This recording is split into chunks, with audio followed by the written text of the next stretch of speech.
You're probably now starting to receive maintenance fee bills, and you're seeing something on there for the ARDA fee, ARDA, and you're wondering what that's all about? Well, we're going to talk about it in this video, coming right up.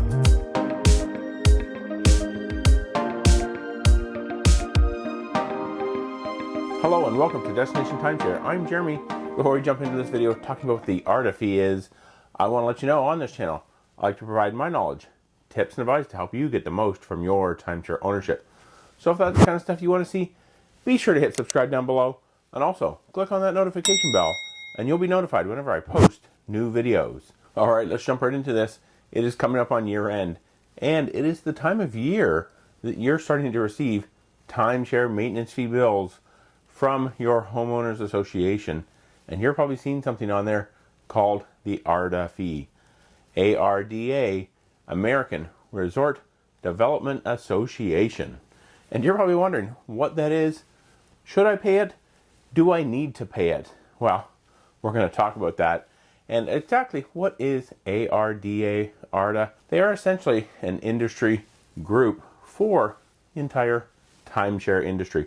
All of the big timeshare brands, Marriott Vacation Club, Sheraton Vacation Club, Vistana, Wyndham Destinations, all of those big brands are members, and they essentially help to lobby for legislation that is friendly to the timeshare industry. So what exactly is this ARDA fee that you are seeing on your maintenance fee bill?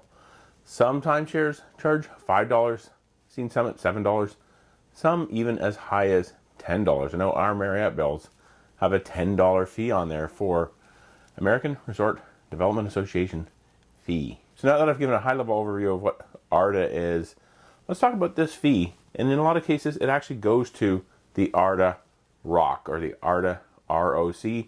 ROC stands for Resort Ownership Coalition. And they actually claim to have 1.6 million timeshare resort owners in this coalition. So what does this coalition actually do, and how does it help owners? Well, essentially what they say when you go to their website, and I'll put a link to the Resort Ownership Coalition website in the description box below. But what they say they have is, here's their areas of interest: consumer scams, accountability of fraudulent timeshare exit companies, non-judicial foreclosure laws, timeshare owner privacy laws, and owner taxation. So kind of just talking about those first two: owner scams, consumer scams, timeshare exit companies. They're obviously going out there and fighting these exit companies, trying to shut them down, obviously, because they believe that they're hurting timeshare owners.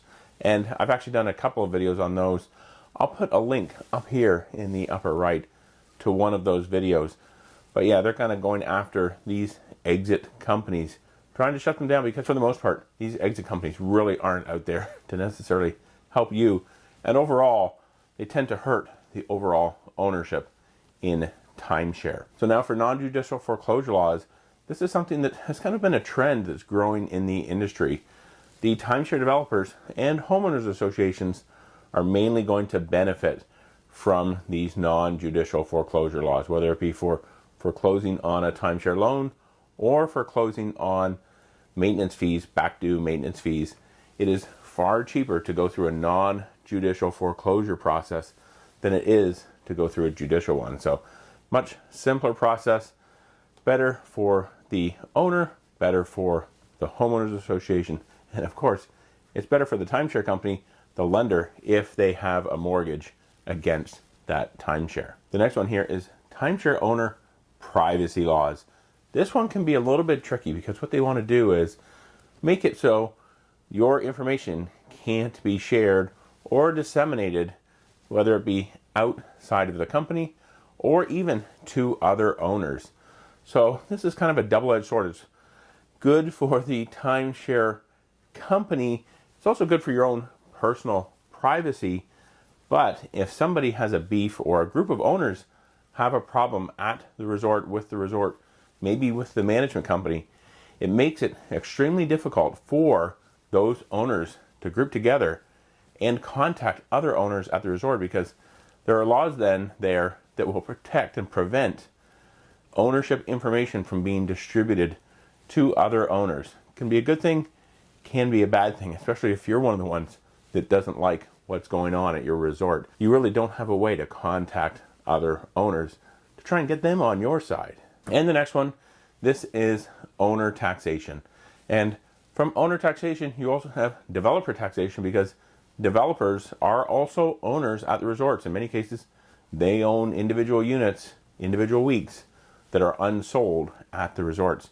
So they're paying taxes just like you and me. But this is one situation where this is kind of actually a big benefit to owners, and that is ownership taxation fighting additional taxation. They actually successfully did fight some laws in Hawaii where they wanted to change the transient accommodations tax in Hawaii, which would have essentially doubled kind of that nightly tax that you have if you're staying in a timeshare in Hawaii. They do also try to prevent additional taxations like property taxes, environmental fee taxes. U.S. Virgin Islands actually imposed a tax like that, a nightly fee, a nightly tax on stays in the U.S. Virgin Islands, and Hawaii was wanting to increase taxes there as well. And they're always trying to lobby to try and prevent those taxes. So now that we've kind of talked about what they do, what their areas of interest are, how they're good for the owners, and also, of course, how they're good for the timeshare developers, let's talk about the board of directors. Now you think, hey, a resort owners coalition, it's going to be filled with a whole bunch of owners, right? Well, not really, because if you look at the board, you'll see that it's pretty much a who's who of the timeshare industry.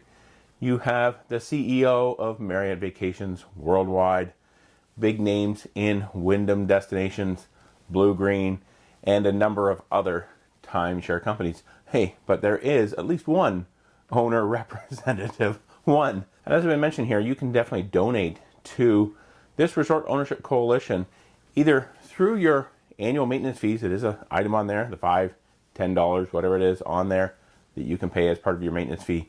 Or they even have a way, you can go directly to their website and donate as well. But you'd think that if they have this resort ownership coalition, it would be a way to become a member of this coalition.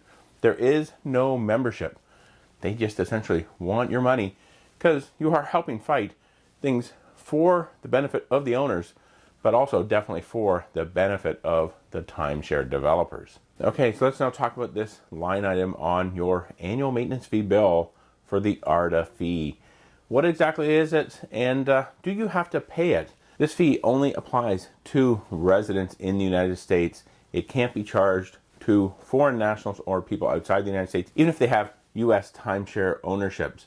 Essentially, this fee is going to a political action committee that is lobbying different levels of government, whether it be local, state, or national governments here in the United States, to fight these different laws, these legislations that they're trying to prevent. They do obviously claim that it is an optional fee, but you really kind of have to question why it's optional, but yet still automatic, and you have to opt out versus opting into the fee.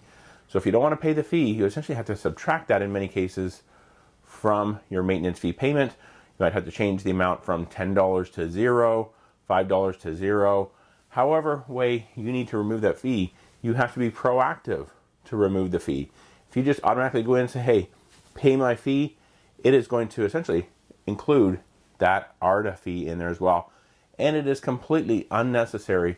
You do not have to pay it. Maybe you even have several weeks or multiple ownerships. You could be paying that fee multiple times. So it's definitely not something you have to pay if you don't want to. I'm actually kind of curious. Do you pay this fee? Do you even know that you're paying or not paying this fee? You might not even know it, but you might be paying an extra $10, $20, $30 a year that is essentially completely optional. And if we weren't paying this ARDA fee, the timeshare developers, they're going to pay it themselves, because obviously a lot of this stuff they're trying to prevent and trying to work towards to changing benefits them just as much, if not far more, than the timeshare owners. So do you pay or not pay this fee? I'm also kind of curious about your thoughts about the ARDA fee. Let me know all about it down in the comments below. And if you like this video, please be sure to give it a thumbs up. It really does help out these videos and helps out Destination Timeshare. And if you want to see another timeshare tip video, check out this one right up here, and YouTube. They think you'll like that video down there. Be sure to subscribe. You can do so by clicking on my picture right here. Hit that notification bell. And until next time, let's make your next destination a timeshare.